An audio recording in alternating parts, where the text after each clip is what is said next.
All right. Hello, everybody. Welcome to the Deathlock podcast. You know what? We need an intro. Yeah, we do. One of these days, I'll make some sort of stupid intro, I guess. I don't know. But for now, we'll just stick with, our normal intro. Again, my name is Mike the Viz. To my bottom here, we have Mr. Mill Hustles. Welcome, Mr. Mill. Hello, aloha from Hawaii. Aloha. Oh, okay. Dang, I didn't know you were on vacation. No, I'm not. That would be nice, though, right? Yes, sir. Speaking of aloha, shout out to our buddy Tito, by the way, who I guess is from Hawaii or from that part of the world originally, I believe. Hopefully he's doing okay. I know his mother passed away recently, so shout out to him. Hope you guys are doing good. Hope you and your family are doing okay, buddy. Yes, sir. Are you streaming on both channels? Yeah, I'm streaming on the Deathlock and B-Tech reviews. All right. Okay, so let's see. I guess let's get to the point of topic here. We have a few things to talk about. I guess the biggest headline, which which I want to go over, is Vincent Kennedy McMahon, which is obviously I guess a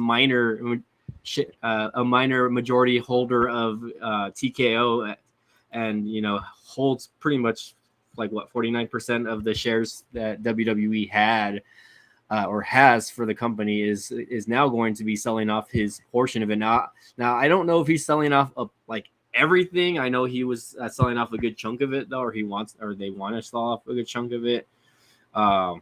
So what are your thoughts on that, Mr. Mill? Do you think that's going to happen, or do you think it's just kind of like a thing to get people away from like the whole scandal thing that's been going on with him the last couple of years, maybe? I think that they are going to separate with him soon. Yeah. Because besides the NDA thing, which some people are treating it like it's the R word. Oh, there you go. You sound a lot it's better like, there. no, it's not. But I don't know. I just feel like maybe something else is he might be getting in trouble for far worse, or maybe he's finally realized, it's just time to go. I mean, the guy, his hobbies are working and working out. That's literally it. Yeah. That he's alienated his family for this company. Maybe it's like, you know what? Let me try something else. Let me get a hobby or something. Mm-hmm. Who knows? But I feel like they're going to just separate from him soon. Yeah, I think at this point it would probably be the best idea for them to kind of just separate from them in general. You know what I mean? Just because of what's been going on the last couple of years. Especially, it hasn't been good publicity for the WWE. And by the way, we have Borganta in here, so shout out to Borganta. He comes from the Tech channel, but he also joins in on the chat. So thanks again for joining in. But yeah, no, like I was thinking, well, maybe it's just some sort of like publicity ploy, just so that they can kind of get more attention back on WWE, right?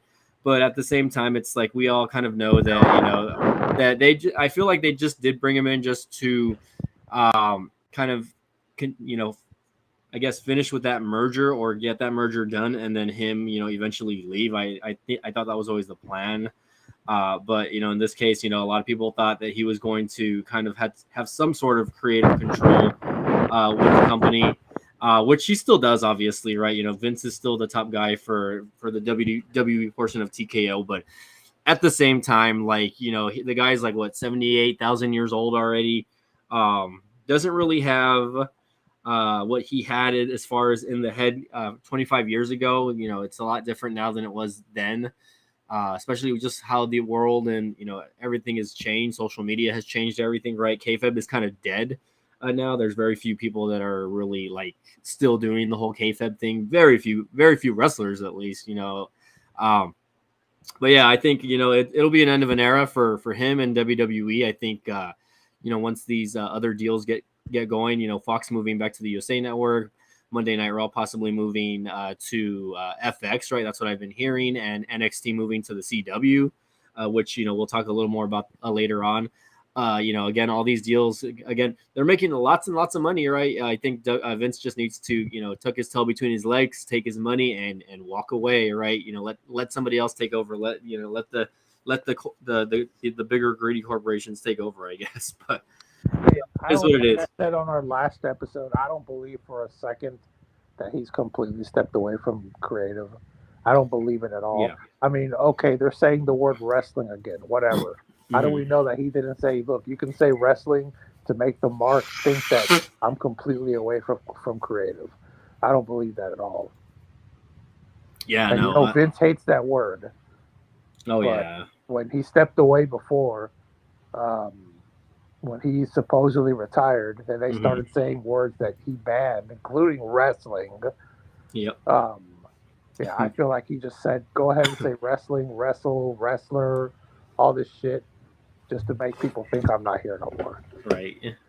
It could be a work or whatever, a work or shoot, whatever you want to call it. I don't know. What would that be considered? Yeah, You tell he's me. working us. He's working us, right? So it could be just that, you know what I mean? But at the end of the day, right, it is what it is, right? Like I said, he got the company to where it is today, right? And not to say that, uh, other other promotions or other people were not there along for the ride, right? I mean, he's been the owner of the WWE since the '80s. I think he took out a loan and bought the company from his dad, right? For I don't really know how much. I know it was like Million in the bucks, $1 million, yeah. Which and in which today's is time, he got a bargain. yeah, He yeah. got So a bargain.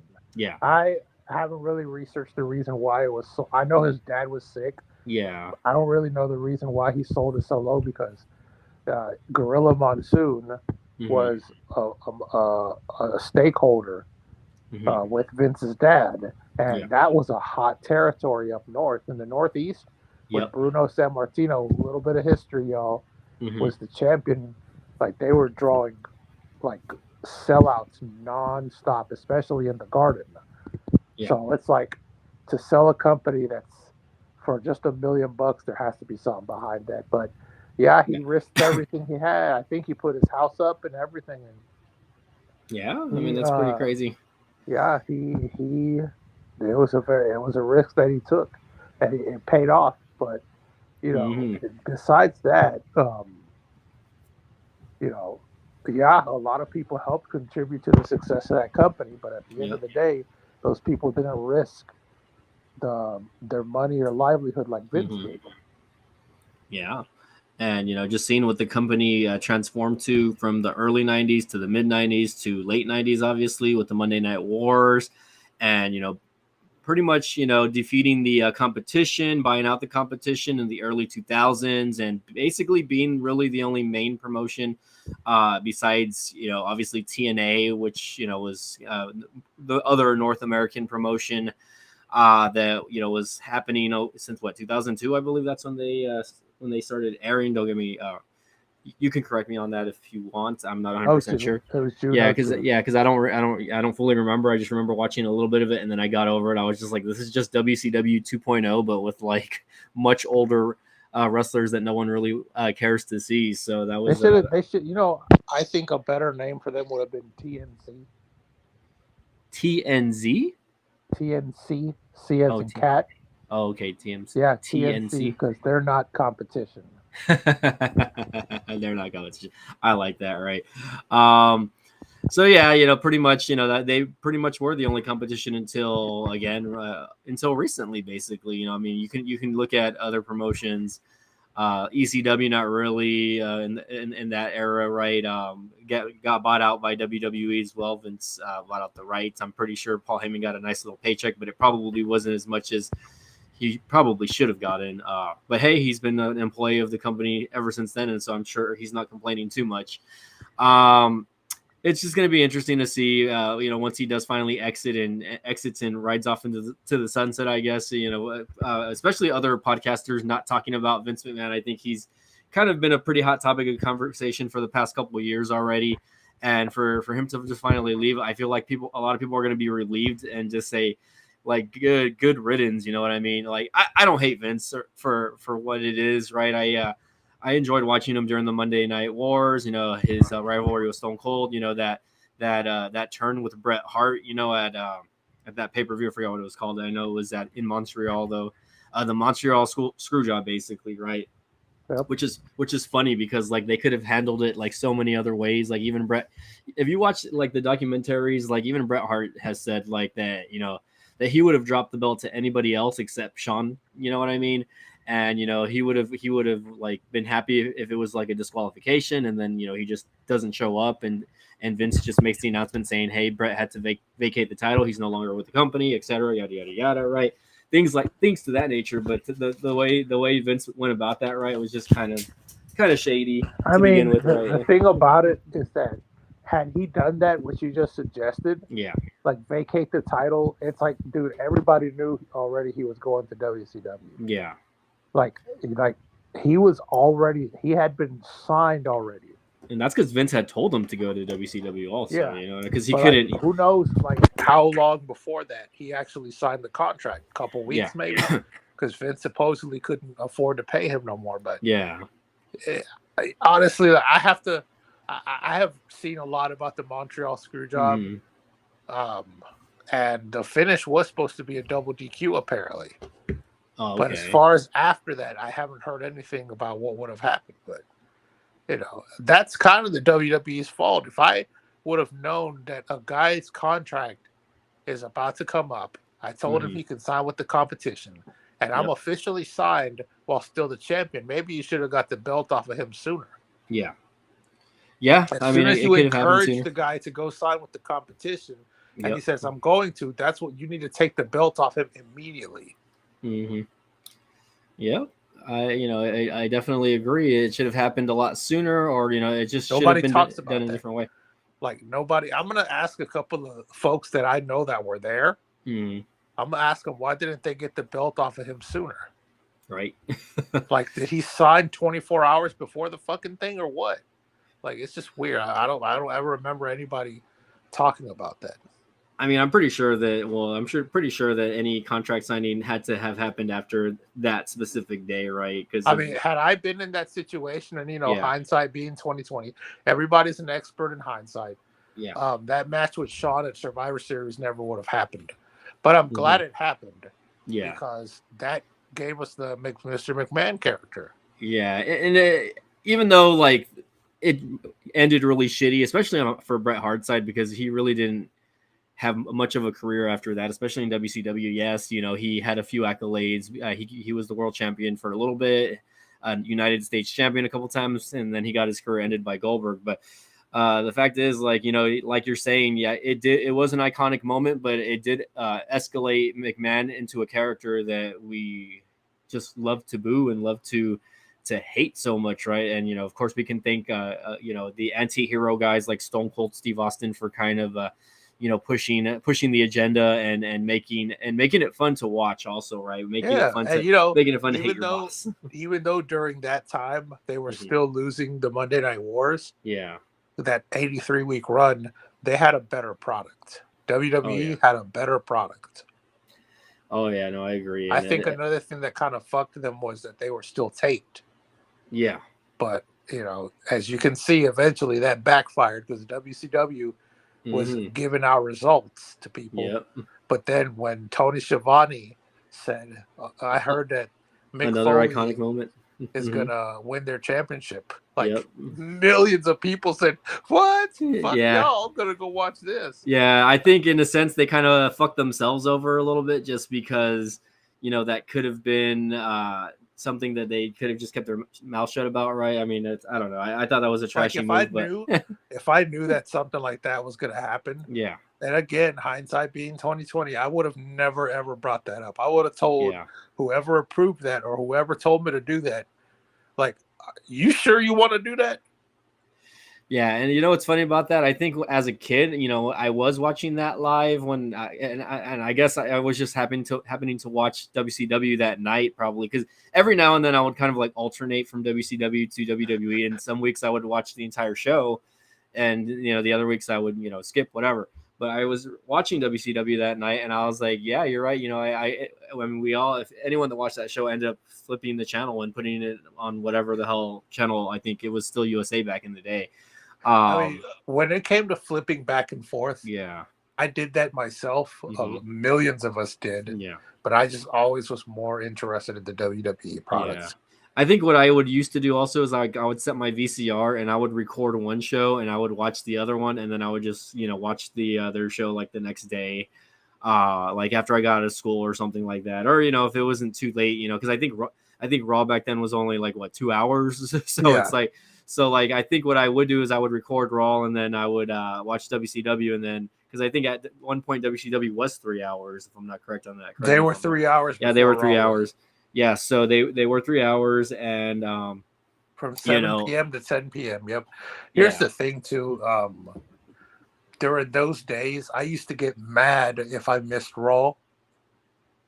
Like, hmm for whatever reason, if I got home late or whatever. And I was only a kid at the time, but hmm let's say I just completely missed the episode. There were even times that my parents wouldn't let me watch it because I was that obsessed with wrestling. Yeah. They're like, no, you need a break. And my dad was a wrestling fan. Oh yeah. Um, I would get mad as fuck if I missed Raw. Now I get mad if I sit through a whole wrestling show, especially like all El Norte Wrestling. I actually sat through a whole episode of Dynamite yesterday, but we'll Yeah. save that for another episode. Well, we can talk about that, but all right. Well, anyways, let's go ahead and punch on to the next I guess news story, right? Or one that I want to talk about. I guess we can talk a little bit about Crown Jewel. Did you get to watch Crown Jewel at all by any chance? Nah, not really. I mean, I saw a few highlights, but like I was hype about it. But then when the day actually came, Uh-huh. I was like, I don't care. It was too predictable. Okay. Yeah, and then I had to babysit my daughter that day. Well, I'm her full custodial parent. Not I had to. I had to. Yeah, I Yeah. wasn't gonna be like. And then I know, I just said, nah, let's just hang out. Yeah. But Okay, well, I saw some of the highlights, and it was kind of a show. yeah, no. So I mean, these Saudi Arabia shows are pretty much kind of like glorified house shows. They can be good, but they also can be very bad. Also, we've seen in the past that they can produce pretty bad shows out of whatever they're doing over there. But this one I would say it's like half and half. It wasn't super great, but it did have its moments, right? A couple spots of the night, right? Like Logan Paul winning the United States Championship, right? Versus Rey Mysterio, which I thought, I didn't really, I kind of anticipated that it was going to happen, but I'm just thinking to myself, like, if Logan Paul's a part timer, are we going to start seeing him on a weekly basis? You know what I mean? And I think, like you said, like, fantasy booking, right? He's gonna have that title till WrestleMania, and I think they're gonna probably push LA Knight to take the title off of him at WrestleMania, possibly. You still there? You with me? Yeah, I mean, there's no way Mhm. that a smart booker would have given that match. That Okay. Roman losing the belt to that show. You know, like if Yeah. the Saudis look, I'm not sure if the Saudi government is even if there's any wrestling fans there. I mean, we know that they're bringing a bunch of sports over just to hmm kind of promote the kingdom or whatever. But Yeah. um, if I was part of the royal family and I was the wrestling fan I would have paid whatever. I said, look, make Roman lose the belt tonight. But there's no way they would Yeah. have did that. Just like people wanting WrestleMania to be in the UK, hmm that would be a crazy spectacle.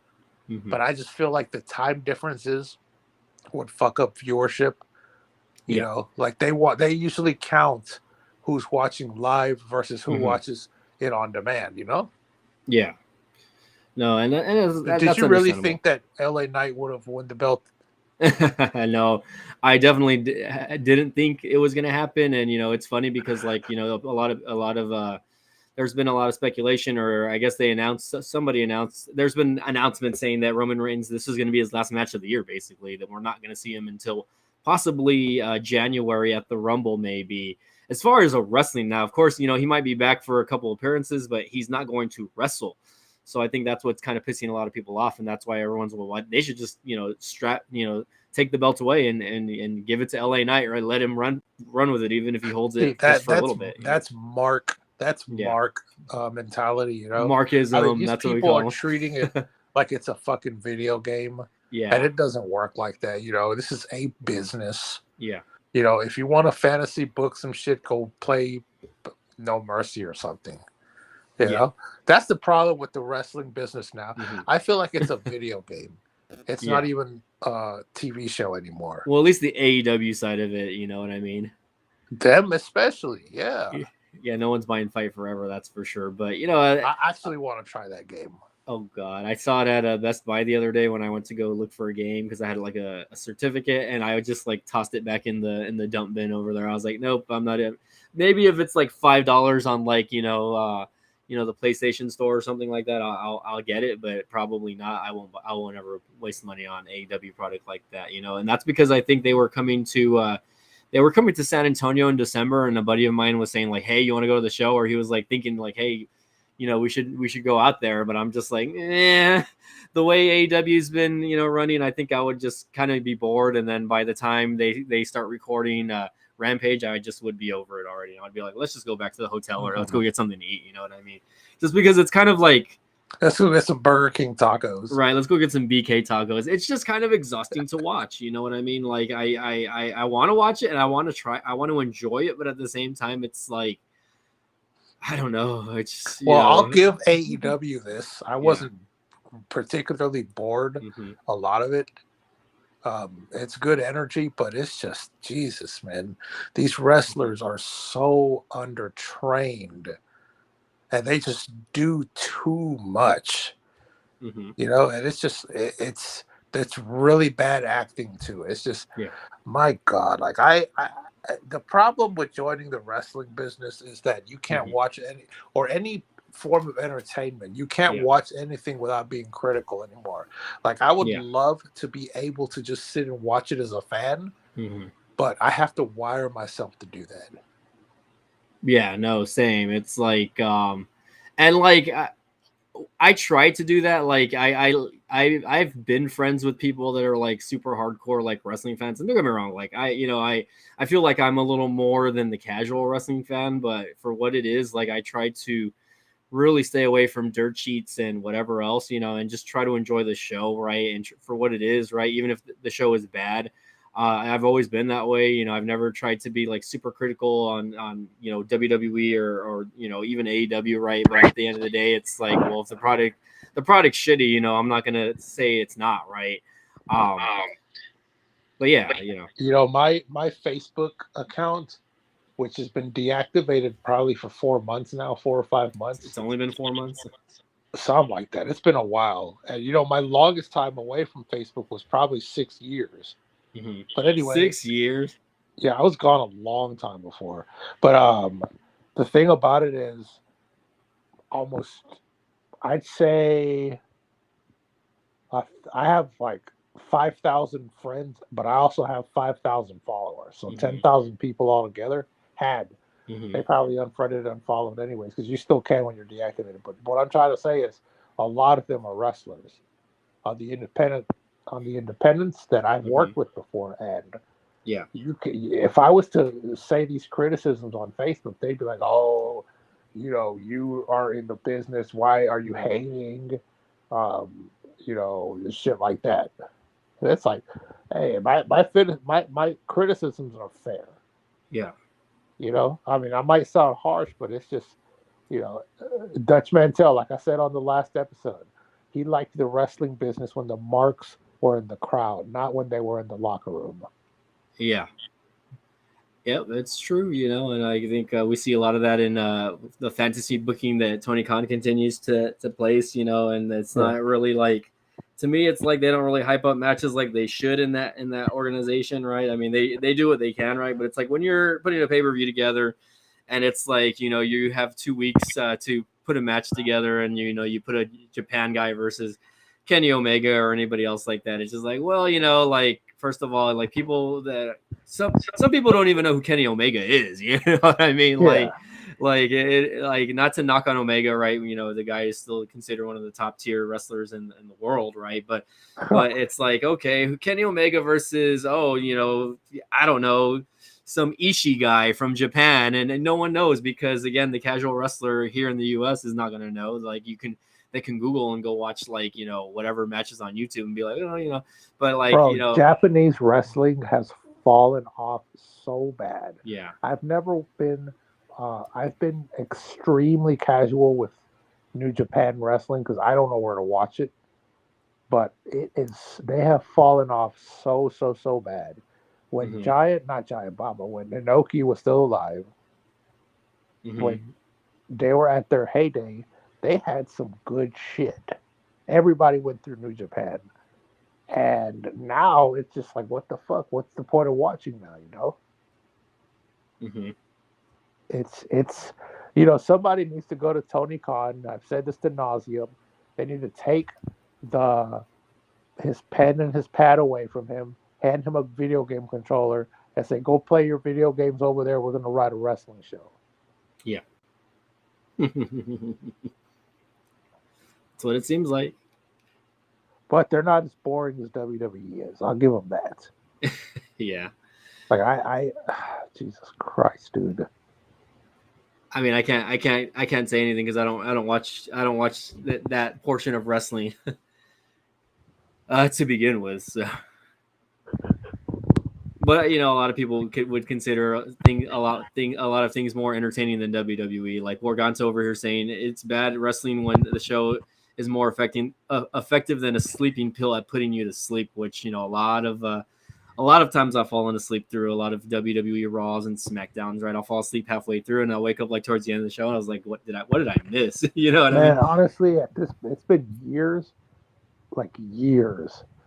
The only things that I really sit through are SummerSlam, Mm-hmm. Survivor Series, the Royal Rumble, like just the Royal Rumble match itself. But Uh-huh. really, I'm a highlight guy. Yeah. You know, I'm a highlight. If I sit through a whole wrestling show, it's probably something that a lot of the audience that came out before a lot of the audience was even born. Yeah.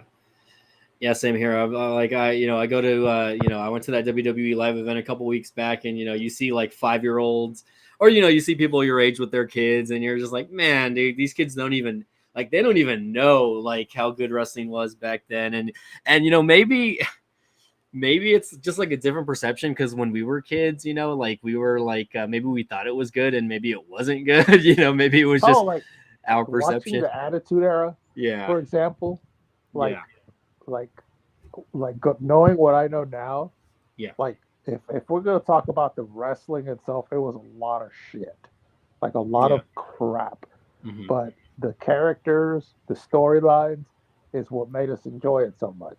Yeah, You know, yeah. like I we didn't. think I never watched the Attitude Era to for you the know to see wrestling. for the actual wrestling. Yeah, I mean until we got to the pay-per-view, but I watched yeah, for the antics. yeah, dude. Like I can even agree with you there that like even though like I couldn't afford to buy pay-per-views, right? The hype up to the pay-per-views made you want to watch the pay-per-views so bad. And like I think my wrestlers were, I mean, sorry, my neighbors were big wrestling fans also. So every now and then they would chip in money to like order a like a pay-per-view event, and we would go watch like, you know, whatever was happening at the Bro, time. my brother would order pay-per-views Uh-huh. and he knew he'd get his ass chewed out for it, but he's like, dude, I had to watch it. I don't give Yeah. a fuck if I get grounded. I don't Yeah. care. I had to watch that So pay-per-view. he was like busting out your parents' credit card, or he was just ordering it without their permission. Yeah, ordering it like on the Jeez. cable system, like just press a couple buttons and all right, enjoy the show. Did your parents ever like refute the charges and be like, "Well, I didn't give my son permission, so I don't want to be billed like $60 or $70." You know what I mean? I think that only worked like one or two times. Oh, Eventually, they'll be okay. like, "Yeah, someone's a wrestling fan at home. You got to pay for it." Yeah. But when I started working, I would order a lot of the pay-per-views. Interesting. Yeah, no. For me, like, I think when I was like 17, or when I was like getting close to out of high school, you know, our local Buffalo Wild Wings would show the pay-per-views, you know, at their venue. So we would just go and pay like $5 and we would watch the pay-per-view. And I would go like on whatever day they would have it, Sunday nights usually, I believe. But it sucked because like I was still like in school. So like my parents would be kind of pissed off because like sometimes the pay-per-views wouldn't end until after 10. But I would go with one of my neighbors, so luckily my parents, like, I guess, trusted my neighbors because they were, they would, he would drive me out there and whatnot. So I guess, it Yeah, was, it like wasn't, it wasn't that bad, but I, still, I, like, I can name a bunch of events that I ordered. yeah, Look, like I Taboo started Tuesday, watching the Taboo WWF Tuesday. Mhm. in 1995. Was when I started watching it. I was 10 years old. That's when I became officially a wrestling fan. My dad Mhm. watched wrestling all his life. He would try to get me to watch it, and I just never got into it until Yeah. I started like giving it a chance. And certain Mhm. wrestlers, Kevin Nash to be exact. Um, and then from 1995 Mhm. like until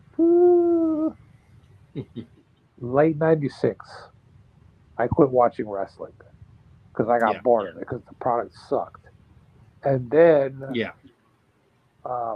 my cousin brought WrestleMania 14 to my house, the VHS, when Stone Cold won the title from Shawn the first Mhm. time.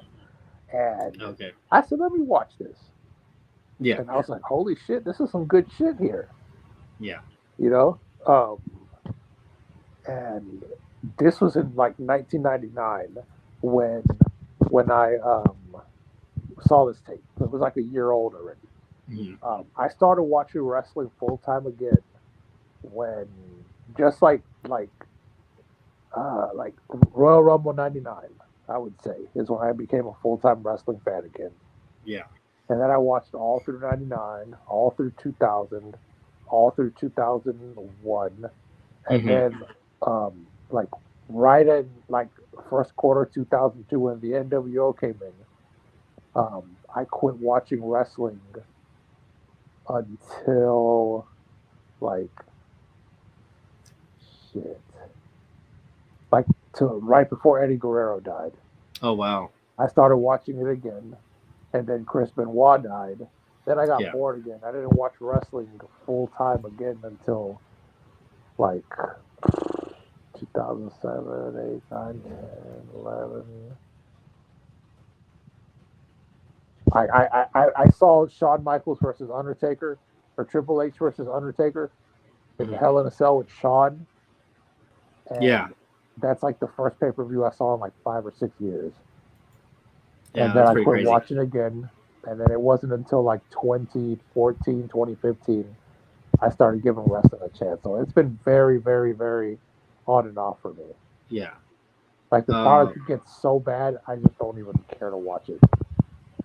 yeah, no. So I mean, it's been kind of the same for me over the years, right? Where like, yeah, well, Well, since 2015, I've been pretty much watching wrestling like nonstop. I guess I wouldn't say nonstop, but like, I keep up with the product and what's happening, even if I don't watch every week. But prior to that, right, when I was, going to school and when I was, in my, long-term relationships, when I was with my first couple of girlfriends, I really wasn't paying attention to wrestling. I think there was a period between like probably after I graduated from high school, when it was like what 2004, where like it was more like they were kind of transitioning John Cena as the guy at the time, right? And I was watching a little bit of here and there, but I really wasn't. I get too much into it. It was once the Stone Cold era ended and The Rock had left already, and I was just like, well, it's really not as entertaining to me anymore, right? Of course, a couple of years later, I would still keep up with the events. You still there with me, by the way? yeah, Okay, so I would still keep up with the events, and then my buddies would still invite me to go to the pay per view. So I kind of knew what was happening. I wouldn't go to all the pay per view like shows at the bars or Buffalo Wild Wings. We would go to Buffalo Wild Wings. Um, but I would go to like the big four. So I'd go to like WrestleMania. I would go to the Royal Rumble. I would watch. I wouldn't go, but I would watch Survivor Series. And I think it was what SummerSlam. I would try to keep up today. And like, luckily, back then, they would literally show like the video packages before every like match. So I didn't really have to watch what happened, or what was happening. You would just see what was happening during those video packages and be like, okay, so that's what happened, right? So let's see if this match is any good, right? So yeah, the actual um, promos, those were yeah, good. Yeah, so we would do that, and then again, I didn't really start watching wrestling again until probably 2014, right? Kind of like I guess the CM Punk era, right, where he had his title run. That's where I kind of started paying attention again, and then of course I was going to school, and that's when I had actually started like doing my wrestling podcast with my other buddies. Back in the day, me and my buddy Isaac, which he just brought it up to me one day. He saw me in class because I was like in an audio production class, and he's like, "Hey, you're into wrestling also?" And I was like, "Yeah," like because I was wearing like a Shield shirt at the time, I think. And of course, this guy, he's definitely a lot different. He followed like New Japan, and he followed like Ring of Honor and TNA, all those other promotions. I was really just a WWE guy, but he knew that, so we just strictly talked WWE, and and then of course his little segment of the show, he would talk about like the other wrestlers. So I didn't really like hear a lot of these other wrestlers' names until I met him, right? And then a few other friends after that, right? I was like, okay, I guess there's wrestling outside of WWE that people care about. But again, I still really wasn't paying attention to it. One of my buddies invited me to a Ring of Honor. Like he invited me to his house to watch a Ring of Honor pay-per-view. And I took him up on the offer, and I was like, okay, the wrestling's actually it's pretty fun to watch. Right. That was like when I first got introduced to the first of the elotes over here. The old bucks, or the dumb bucks is what I like to call them. And I got to Dumb see, Bucks, that's tremendous. I got to see them wrestle in some sort of like, triple threat tag team, whatever match where everyone was just super kicking, and it was just kind of ridiculous.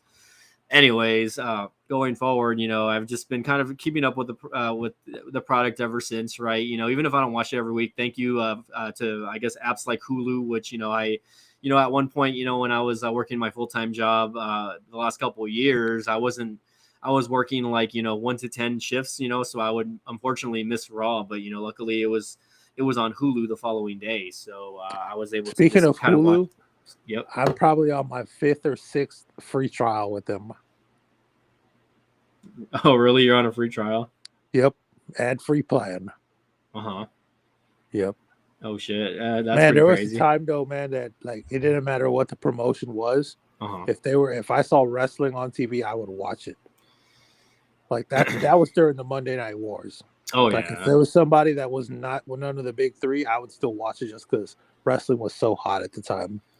But nowadays, like Mm-hmm. one thing I do listen to a fuck ton is podcasts, wrestling podcasts. Like Okay. like from perspectives of old wrestlers shoot interviews. Yeah, like Jim I listen Cornette. to those like crazy. Yeah, I Like listen Jim to those like Cornette. crazy. Yeah, no, I watch a few. I only follow a few podcasters. Like I follow these guys that are from Canada. I don't know if you heard of them. Post Wrestling. And then I follow Barstool Wrestling, although they don't really post a lot on their YouTube channel anymore. I don't know if they're just doing like audio stuff like on the other apps or whatever. Of course, your favorite guy, JD from NY. I like to hear that guy rant about stuff every now and then. No, my But first like favorite wrestling podcaster, and it's someone that I sponsored on their channel before, and he's pretty big. Is a Solid Monster. Oh, okay. And my I've brother's a heard. I big think fan I've heard of Solid him. Yeah, Monster. yeah. One of my buddies has sent me videos of that guy.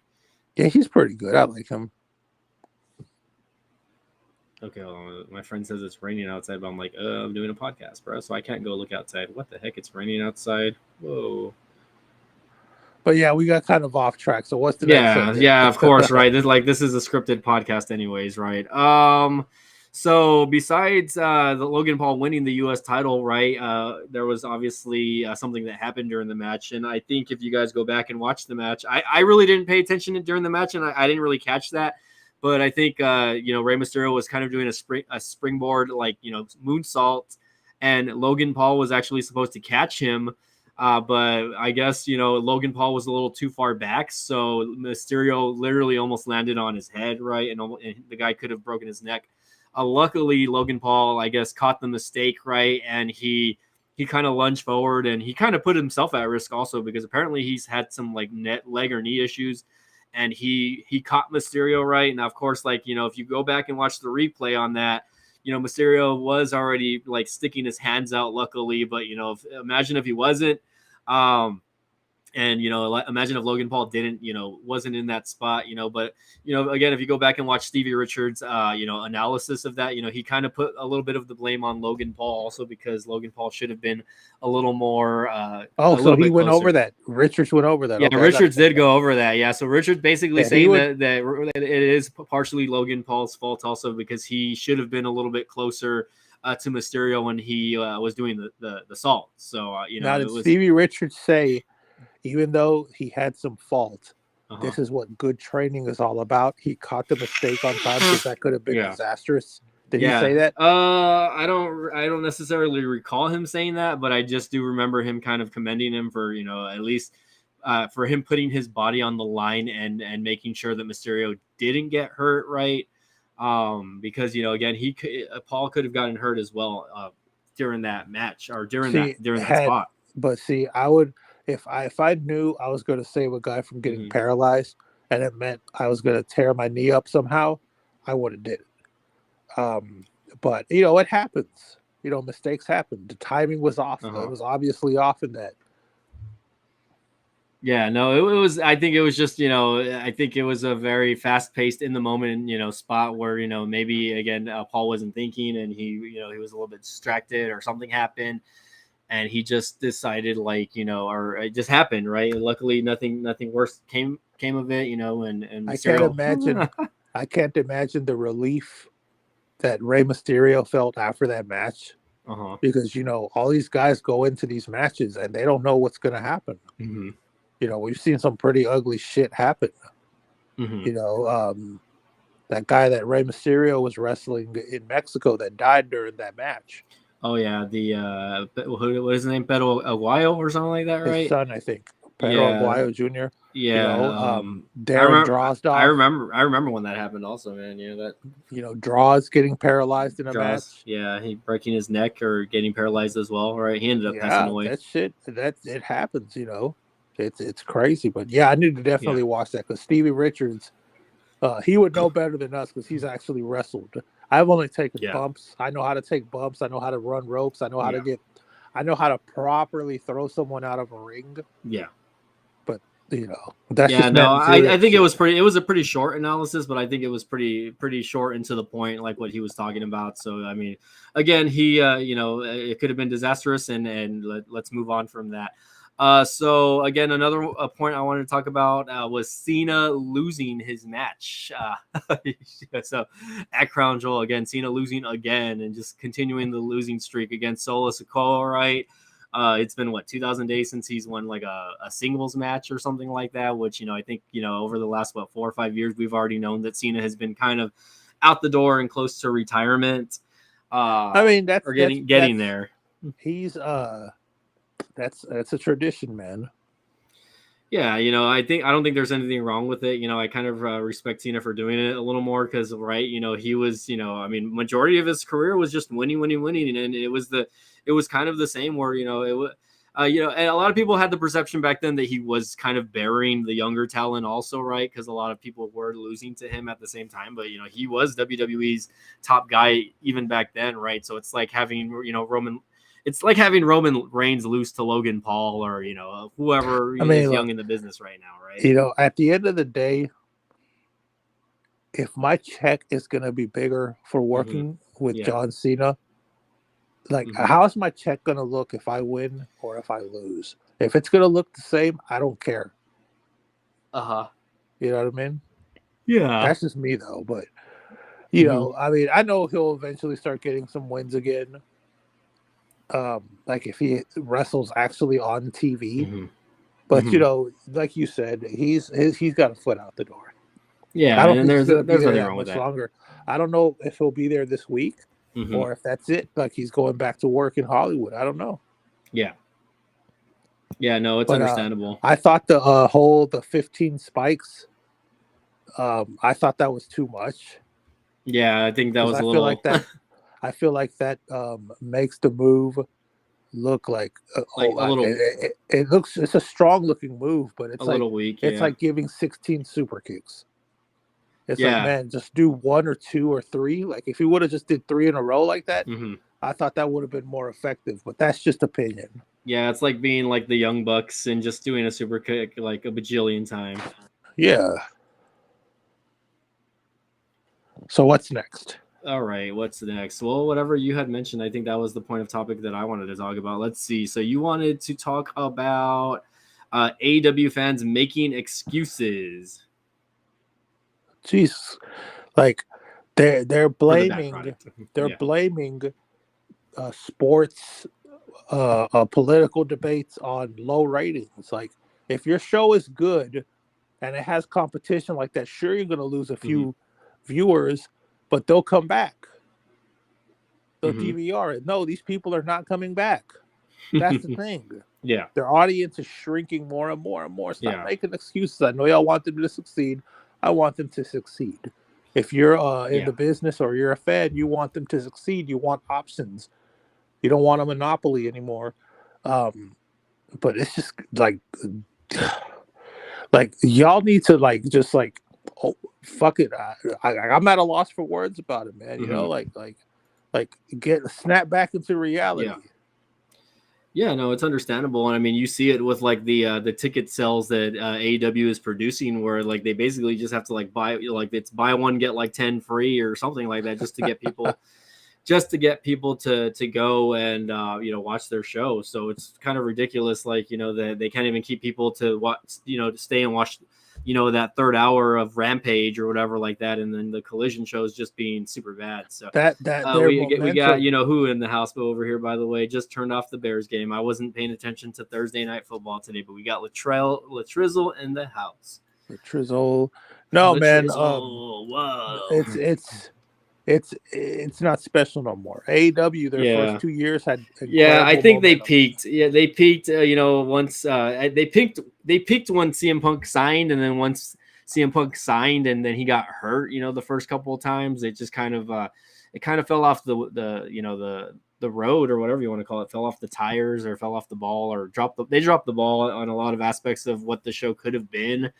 And I think TK was just, like you said, booking for himself and not booking to actually produce a good show instead of just putting a bunch of random matches together and seeing what sticks to the wall, right? Nah, not only that, if they're giving all this creative, if he's allowing all this creative input, Mm-hmm. which that's definitely the type of company you want to work for. If you're Yeah. allowed to give input and you're not stifled, Mm-hmm. it's like it's not just his fault. If he's Yeah. allowing you to make input and he's approving it, you need to start giving him some better ideas too. Yeah, no, it's. I mean, and that's it's interesting because there's so many like ex veterans that are there that are working behind the scenes, or just veteran talent, guys like Chris Jericho, guys like Paul White, Mark Henry, I think Dean Malenko works in the back in some aspects. I think Arn Anderson ended up leaving, which that's pretty obvious why he left. I mean, But these guys are there for at the end of the day. they're just there for a paycheck also. So. Exactly. Yeah, they're going to be like John Laurinaitis and be TK's yes man and be like, oh yeah, that's a good idea. Let's whatever. You know what I mean? So I mean, it is what it is. I think like you said though, I think the fans are, especially the hardcore fans, are making excuses for TK when the product is just generally bad. And like every week, you see reports of them saying like that the ratings are just kind of continuing to drop, whether it be Dynamite or Collision. I don't think anyone ever even talks about the ratings on Rampage anymore. So I think that's just kind of like I feel like Rampage is just like the Ring of Honor version of AEW, because they kind of just use a lot of the Ring of Honor talent on that show. Guys like fucking Mark Briscoe, or was it Mark Briscoe or Jay Briscoe? I don't even know the guy's name. Anyways, next one. Let's see. Jade Cargill. Real quick before we go, he should just give that Rampage slot to Ring of Honor. I know that they won't take. I don't know if they probably won't. I don't know if Warner will accept that name, but why don't they just name it AEW Ring of Honor? Right, something like that. Friday nights, an hour. Put the best talent on there. Have someone else book the show. You stick to your abysmal booking on Collision and Dynamite and let someone else do Ring of Honor, you know? It should just be Ring of Honor by AEW, you know what I mean, or something like that Yeah, to there that you extent. go. It's just like it's kind of like what WCW did with the ECW brand, you know, with that little 1 hour crap on Sci-Fi or whatever they did back in the day. You know, I mean, it worked for a little while, and who knows? I mean, maybe it'll work for TK, but at the same time, it's just like I don't know. I mean, apparently, from what I've been hearing, also they are trying to get a TV deal for Ring of Honor, right? I don't know if they're going to stick to whatever they're doing. I think they're on the Fight app, and I think they probably have their own app or something like that. But I mean, like, I don't know. I think the really really hardcore like wrestling fans are only going to go and pay to watch that portion of the company. I'm definitely not. I'll watch whatever I see on TikTok or social media, as far as that goes, but I really don't care what's happening.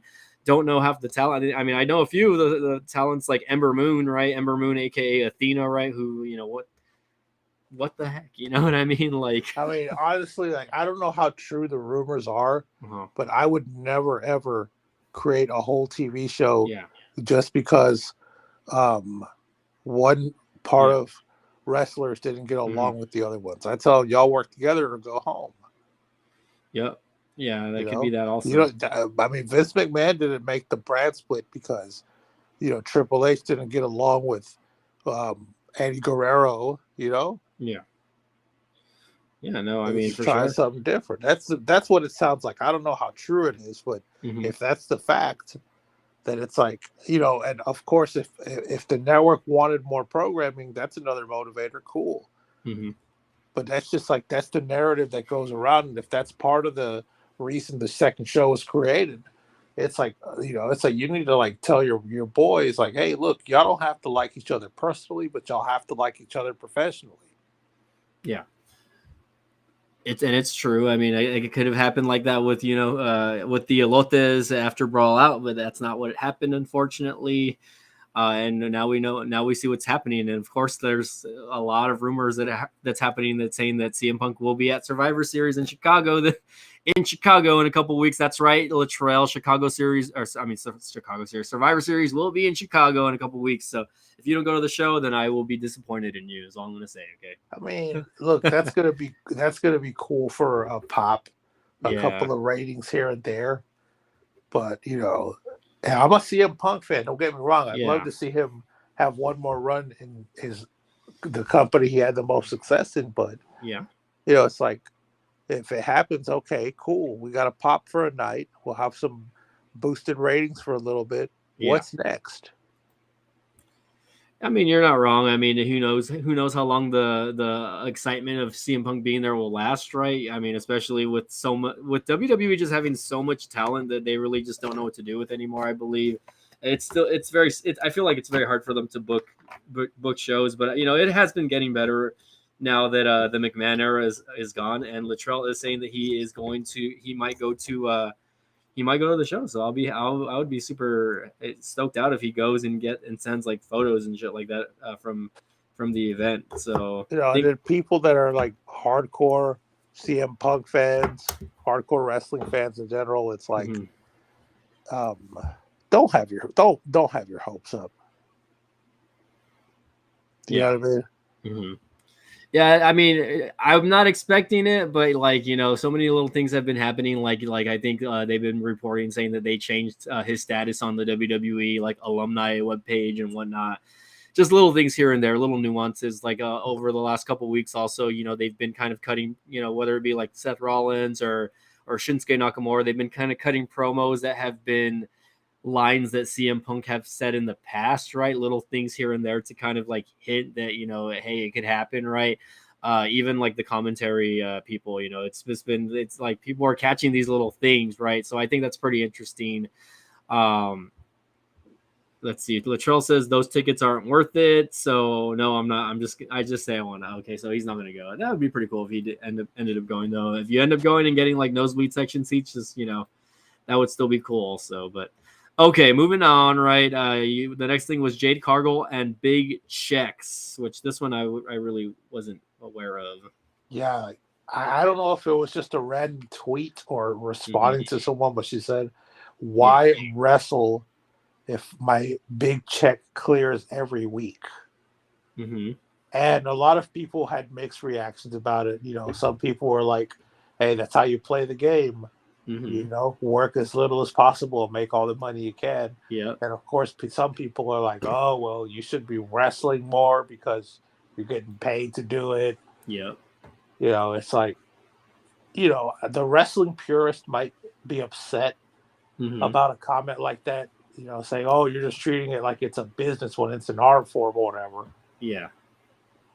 And I don't know. I just want to see what you thought Well, about that. But my well, my opinion, yeah, okay, my opinion on that is if you're treating it like a business, like it is, because it is a business, then you're going to be a winner in the business because, a lot of people don't realize that, that even though, wrestling is a sport in some aspects and, people love and cherish it. Like, I think people take it too seriously. At the end of the day, the wrestlers are not, they want to make money. They want to make as money as they can. It's like getting into any profession, right? You don't want to be the bottom feeder, and making like, only 100K when they can be making $5 million a year plus, whatever they make on top of like, t-shirts and, like, merchandising sales and whatnot. Right. So it's like, you have to look at the bigger picture at the end of the day. Like at the end of the day, they're there to make money, and so is the company.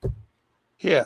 Yeah, so that's my But opinion on I that. imagine getting upset at someone because they want to make money without bumping up and down the road for Yeah, 280, 300 days a year. You know, that's and just yeah, me. I people are think gonna she's get playing mad. the I game. mean, I it's think, the same thing with Roman Reigns and like guys like Brock Lesnar who are her part-time wrestlers nowadays. You could even say that Bryan Danielson is a part-timer, or he will be very very soon. yeah, But but the difference is Brian Danielson, Brock Lesnar, and Roman Reigns have earned that. yeah, yeah, I mean they did earn that. So you're right about that. You sound really muffled, by the way. My bad. But Yeah. yeah, they earned that. Yeah, and there's nothing, I think you're right. They to some degree they did earn it, but I feel like I think WWE is starting to realize now that, and just not just WWE, other promotions, is that like they need to kind of sign people while they're hot also, and if that means having to pay them, then that's what's going to happen. Just like what's happening with MJF right now, right? I think next year is going to be a very interesting year when it comes to like people getting released or moving over, to different companies, right? And see how that goes. I think it'll be good. It's good. It's good for the talent, in my opinion. I think because they're getting paid more now than they ever were. And if it's like you want to get paid is all I'm gonna say. It's like me, being the CEO of HEB and only getting paid like $20 to do my job, right? When it's like you're the CEO, you're the top guy, Oh, Mr. by Butt. the way, we were talking about the Montreal screw job earlier. Yeah. Where are the headquarters of HEB? The headquarters is in San Antonio. So I'm going to tell you about the San Antonio screw job that they could do. Let's say that there's an employee that they want to get Yeah. rid of, but they're just scared to tell them for some reason, or the employee just says, "No, fuck you, Yeah. I'm not quitting. I'll be here forever." Yeah. You know how you do the San Antonio screw job? How? Give them a week off of work and tell them it's a vacation, Oh God. but schedule them without them knowing and say, "Oh, called no showed for 4 days, so Yeah. you quit. So Yeah. bye." I think HEB's policy is if you no call no show for 2 days, you're no longer employed. Like you're basically fired. So or they take you off the roster. It's like it's not even a question. You are let go. So it's like, but I don't know how that works for higher level employees. I know for like the in-store employees, I think that's what happens. I mean, if you've been there a long time, if you have a Yeah. grievance, but you have produced like positive results for them. Oh yeah. I mean, there's times where I just quit showing up at a job for days and days and Hmm. days, and they're like, "Gilbert, what happened? Come back, talk to us." And they Yeah. won't even write you up. They'll just be like, "Oh yeah, we'll address whatever that was, but please just let us know next time." Yeah. Yeah, I mean, but yeah, watch yeah. out for the San Antonio screw job. It might happen one day if I ever move to San Antonio. You never know. But anyways, okay, I going back to that, refuse. like, I refuse to clock out in San Antonio. right? I'm not gonna. It's not gonna happen. I'm just gonna. Well, it's so easy now. Like you can actually like edit your punches through like the HEB app, but that's a different topic for a different day. So, I could always go and say I did show up to work. Anyways, Brian Danielson should retire. So that was our next point of conversation there. I mean, look, the guy's been pretty injury prone. Yeah. His last several years wrestling. Yeah. I feel like, I don't know if you've noticed this, but these guys come from promotions where the work is a lot stiffer. Mm-hmm. They are doing like a lot of crazy shit move wise, but then when they come to the WWE style, which is much softer for good reason, but the schedules are crazier, I feel like that they get injured more when they go to the WWE. I don't know. That's just me looking from the outside, but maybe his arm still hasn't even properly healed. Yeah. And then he injured his wrist or something, and then got his face broken. Yeah, the bone under your eye. Yeah, and it's just like, man, you can slow down, dude. Like, take some time off. Yeah, and the thing is, like, first of all, like, I don't. Edge was like that a lot too. Yeah, well, I mean, towards the end of his, original WWE run before, he ended up having to early retire because of his neck, right? That's what we would see a lot of. But, I could appreciate what Brian Danielson has done in AEW since he's arrived the last couple of years, right? He has put on some pretty high profile matches, right? The only thing I kind of dislike is that he's pretty much lost every single one of them except for, like, Okada maybe, and maybe the most recent ones, right? Where, again, he got hurt. It's just kind of dumb. Like, he's winning, but he's also getting hurt at the same time. And, I don't blame. I feel like I don't blame his style of wrestling. I think it's just like things that are happening that are kind of that are just happening. You know what I mean? Like, it's not like, when Ray Phoenix dropped Moxley on his head like twice, that looked like it was just like, okay, like these guys are really fucking up. You know what I mean? Because I mean, it is what it is though. Guys like Adam Cole, guys like again Daniel Bryan, they're a little more on the flimsy side when it comes to their longevity, I believe. So I think we all knew that this was going to be Daniel Bryan's last run. Whether he got hurt or not. So, I'm just interested to see what's going to happen. I think he did. I think he is going to wrestle in Japan at Wrestle Kingdom or something like that. I think that was announced recently also, right?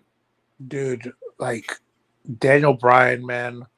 Yeah, like, dude, it's time to, it's time to chill out, man. Go do some shoot interviews. Go do some autograph signings. He could be a backstage producer, Yeah, I mean, he's got 2 young kids. He doesn't need to put his body on the line like he is anymore. Like, and that's because he's solidified in wrestling. Yeah, and that's because, like, he's not as old as some of the other talents, guys like Edge, right? Guys like Christian, right? Who are still, competing at a high level. But it's not even that. It's just like, the way he's wrestled over the past, 20 some years, it's caught up to him, and it's really, messed up his body.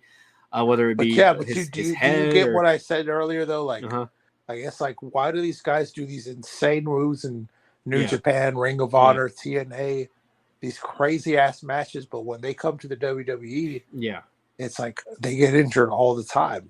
Oh, wow. I don't get if it's the schedule. I don't know if they have bad opponents. I don't know if they're just not meshing. I don't know.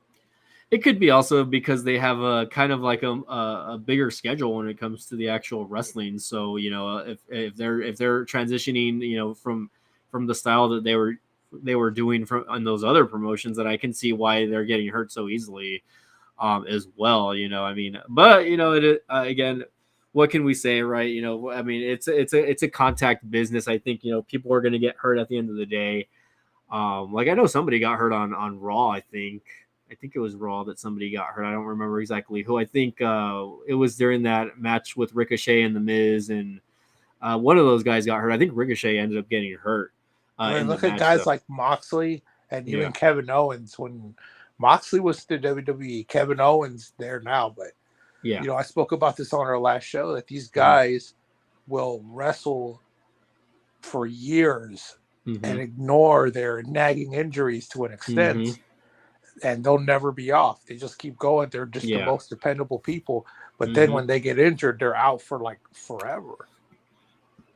Yep. I mean, of course. I mean, because they let that injury exacerbate and just exacerbate over time, and then of course, they.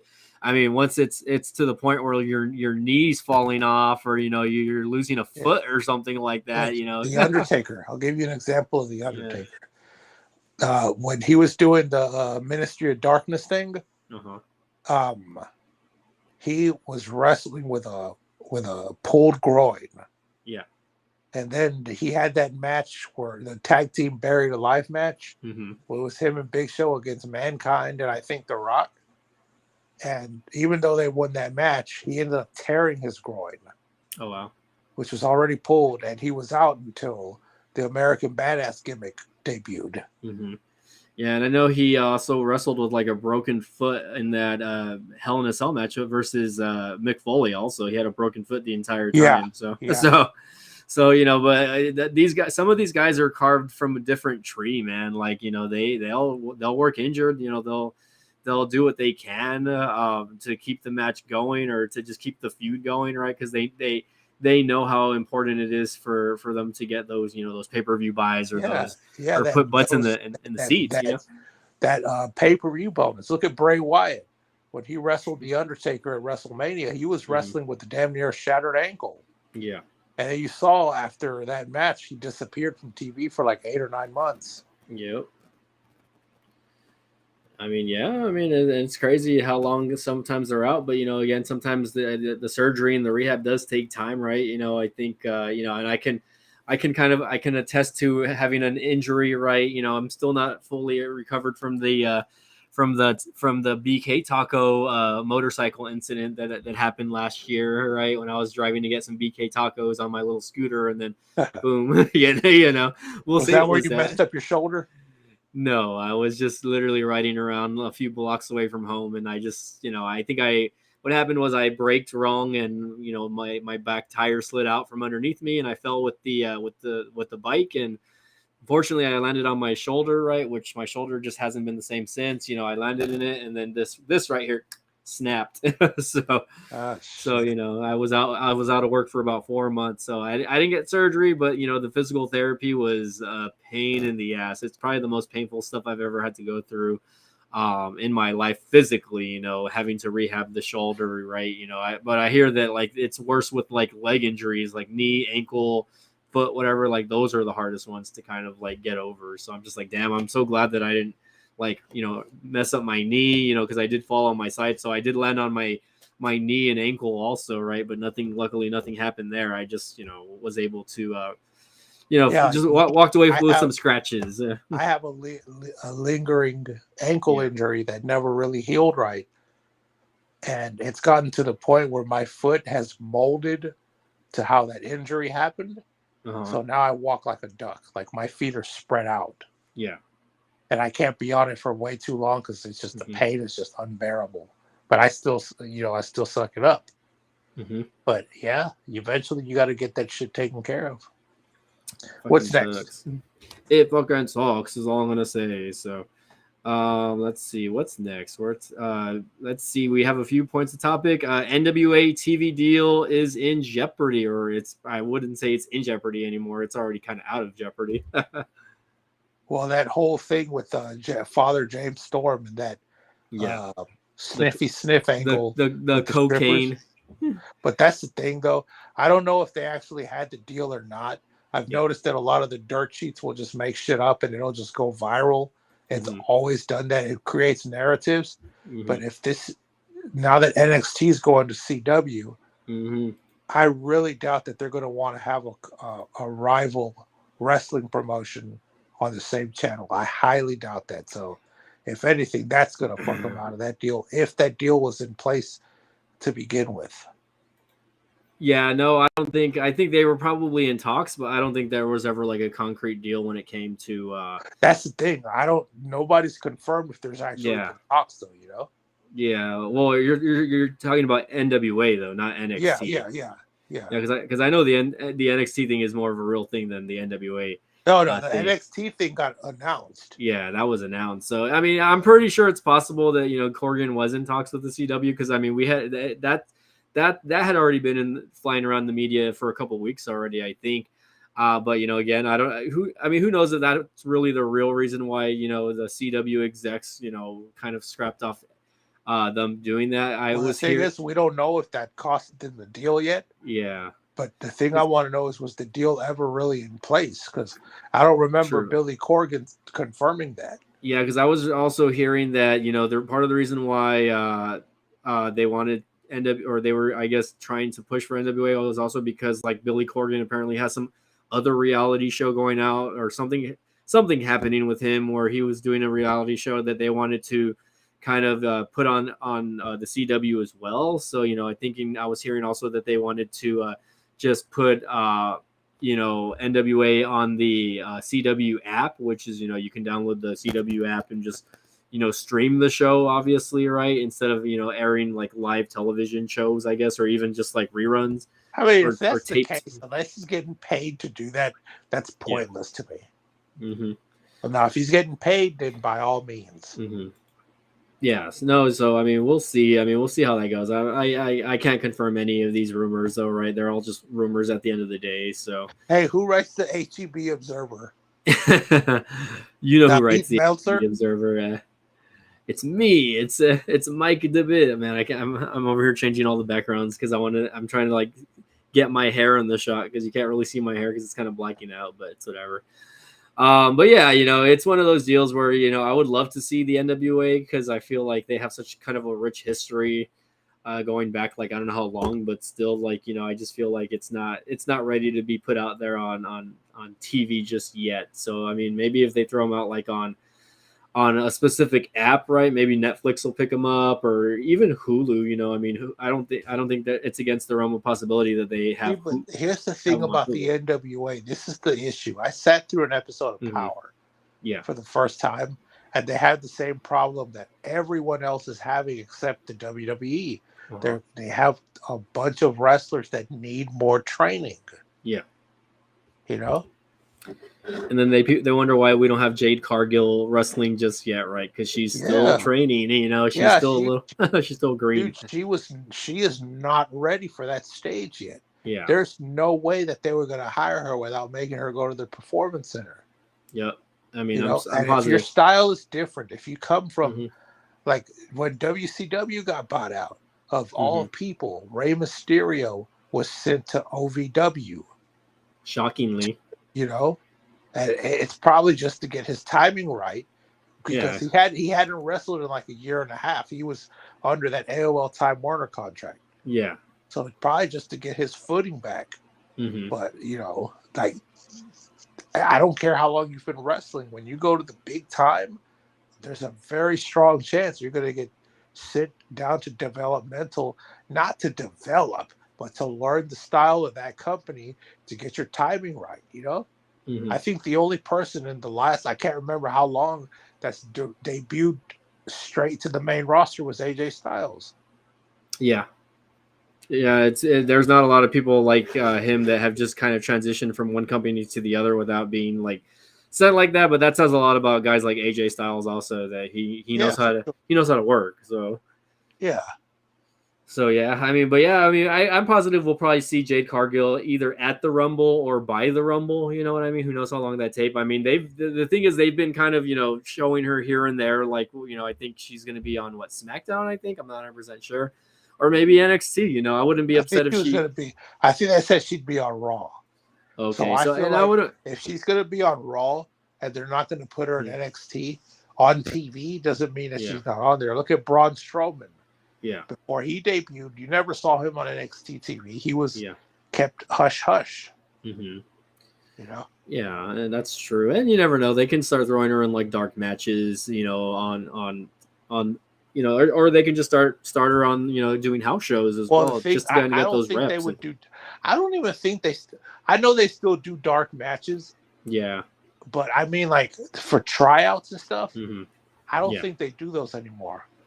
I think they just have you go to the performance center now. And I think that in Jade's case, if she's not going to be in NXT, which I know she's had a cameo there, but I think they also still film main event though, don't they? Like they still have that, I think. So yeah, but on main event, they it's just like those old Saturday morning shows. It's just Mm-hmm. throwaway matches. You know, they don't Mm-hmm. have like people debuting on those shows. Really, Mm-hmm. not like in the '90s, but Very true. Very true. Well, it's a different era and different times change. You're right about that. So, but yeah. I mean, other than that, let's see HBK is what a good what. trainer. I'll give him that. HBK Oh is an yeah. excellent trainer. Oh yeah, well of course, he was definitely one of the best in ring performers of all time. So it's hard not to get hyped up when there's guys that are under his tutelage. Again, guys like Bryan Danielson who went Or even when to Dusty Rhodes was there, Dusty Rhodes was trying to yeah. help them with the promos and stuff. Yeah, and look at that class where what they've done up to this point. You know what I mean? A lot of those guys were very successful, right? Multi-time champions already. One of them, the top guy right now, currently. Roman Reigns. You had John Moxley. You had Seth Rollins, and just a plethora of talent that have come out of that FCW chain when Dusty was in charge. So I definitely. It's definitely a lot different. I feel like it's different now, but it's also not. At the same time. It's like I mean, they've.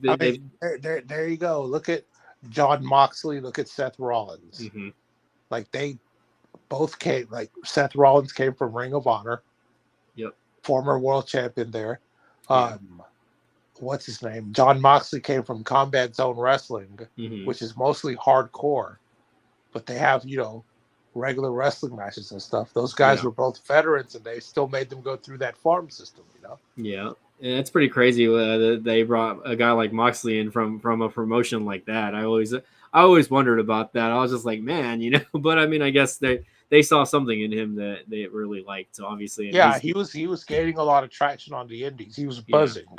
Yeah, so the good for him. He's had a very solid career in my opinion. Like WWE run. Of course, he didn't have as many accolades as Rollins and Reigns has, but he also left the company. So who knows what would have happened if he ended up staying in the company and maybe changing his character up a little bit, right, to what it is now. He did all right there. I think he did all right. He got to world championship status. He was only like a one-time champion. Yeah. Multi-time world champ. Yeah. Yeah, one-time world champ, but he was also, he pretty much was a Grand Slam champion. He held every major title in the company as well. So I can't really knock on him too much. He was actually one of my more favorite characters back then when he was there with the Shield. So, okay, let's see. We got one more, and Borganta in the house saying, "Did you scrap the e-bike?" Yes. Well, I didn't scrap it. I sold the e-bike. So just a heads up on that. So, there's that. So what we got one more little topic of conversation here, and then we will close out because I know it's late for Mr. Mill. Drew McIntyre's future in WWE. So definitely that's been buzzing around the internet also. Why would I honestly I know people say he's going to AEW, whatever. If he wants to go there, fine. Money is money. Yeah. But I don't know, bro. I feel like he looks like he's frustrated. I just feel like he's frustrated. You can kind of tell that sometimes with certain wrestlers, like Cesaro when he was there. I felt like he looked like he was frustrated too. I don't know. Like, what do you think happens with him? Do you think he resigns? Do you think he goes to all Elote? I don't think personally that he is going to go. I think it's just a ploy, and the fact that he hasn't signed, okay, maybe it's he's trying to kind of work, the system to where he will get, renegotiated into a better contract, right? A lot of wrestlers do like to wait, and you never know. Maybe he just wants to take time off. Maybe he doesn't want to resign because maybe he does want to take time off and do his own thing for a little bit. Maybe come back a little bit later on. Who knows? That doesn't necessarily mean that they're going to go to AEW or another promotion right away. I don't always believe that. Is AEW a viable option for him? Yes, but I like to think that look at what AEW has done or with the people that they have signed from WWE, and it's just like is it a fair comparison to say that he's going to be more successful there than in WWE? Like I really can't say. Look at guys like Keith Lee, for instance, right? Who everyone when he debuted over there was like, yes, he's going to be the first black champion, and then fizzled out. Really haven't done a lot with him. Um, and I can name a few other names, right? But I really don't care because a lot of people haven't really lasted, or most of them are just injured, right? Adam Copeland, really hasn't done much in the month and a half that he's been there. I really just haven't really cared what he's doing. The only really one that has been successful, in my opinion, that has come from the WWE system is Christian Cage. He's the only one that has really kind of gotten it and gotten over really good in AEW. Yep, top heel. Yeah, he's the top heel in the company right now. Not to say that there's not other good heels, right? In the company, but he is making that TNT title relevant, and it's just fun to watch the segments. I don't care about the wrestling. I really don't care like what he's doing in the ring. It's just really entertaining to watch. Like, it kind of reminds me a little bit of the Attitude Era, where he's just talking all this shit about everybody. It's just fun and entertaining to watch. Like, I feel like there's one guy that I think would be better off in the WWE at this point. Mm-hmm. I know he has kind of sour grapes about them. I don't know the whole story, but I think that someone like Wardlow, would do a lot better in the WWE. I mean, you never know. I mean, who knows how much? He's just, that guy's been so mishandled. Yeah. And it's like there's certain guys that they just, they should just. He really should just, and this is just, you can call it markish, you can call it Markism. You can call it markism, you can call it someone that's been in the wrestling business. Yeah. He just needs to go there, in my opinion. Yeah. It's just time. We'll MJF would be great. I would love to see him in the WWE, but I feel like his style is too controversial. Yeah. As far as promos go, and I think that they're gonna maybe make him tone it down a lot, which it's like I don't think that they would let him get away with what he gets away with in AEW. For the main thing, they won't let him curse. That's one thing. Yeah. He's not going to curse. But no, I mean, I agree there. I definitely don't think that any of that's going to happen with him as far as that goes. So that's why, like, even though he's saying, the bidding war of 2024, right? Yeah, is it really going to be a bidding war, or is he just trying to hype himself up so that TK can give him a little bit of a bigger contract, right? At least six figures. Maybe he'll get like 1.5 million. As soon as his contract allows him to negotiate. Mm-hmm. I don't know how long before a wrestling contract expires to where they can negotiate with the company they're with and a competitor. Yeah, but there's no doubt that they're going to be knocking at his door. Oh yeah, there's no doubt in my mind about it. We'll really see what the future entails with him. Like, because I like him and then I don't like him at the same time, just because I'm just like, I'm not really sold on it. He was a good heel, and he is entertaining to watch, but I mean, wrestling wise though, the way he's been booked, it has gotten a little bit stale. Yeah, especially over the last 6 months. I feel like the beginning of 2023 was a lot better for him than towards the end, right? Obviously, I really didn't care about the whole Adam Cole stuff that was going on with him and Cole, but the whole best friends thing, I thought it was just fucking stupid. It's been done before. He's literally done that storyline with like two or three other guys. So I like nothing the new. Stuff he did with Cody Rhodes. Yeah, that was my favorite MJF stuff, and also, the first couple of months of AEW when he would just come out and just shit on the crowd. He's had better times, but. That's all I got, brother. I'm falling asleep. All right, boss. All right, man. Well, then, all right, let's go ahead and close it out. Thanks again, guys, especially Borganta, because I think Borganta's like been the only one here. I know Latrell was here for a few minutes, so shout out to Latrell, shout out to Borganta, and whoever else was here that didn't comment, because I know we had like 4 or 5 people watching at one point. So shout outs to all of you guys for being here. And Mill Hustles, get some rest, man. I know you got a long day as well. I'm off tomorrow, luckily, so I'm gonna freaking just sleep in and hopefully enjoy the ugly rainy weather that we're going to get, and we'll see how it goes. I might be doing my gig work tomorrow as well. So no gigging tomorrow. I might. We'll see how the weather is. If not, maybe I'll pick up a shift at good old HEB's. I bet. All right, y'all. Next time. Thanks for tuning in to the one people that watched us, not people, because. Thanks, Borganta. I appreciate it. Y'all have a good night. Y'all have a good one. Just like CVTech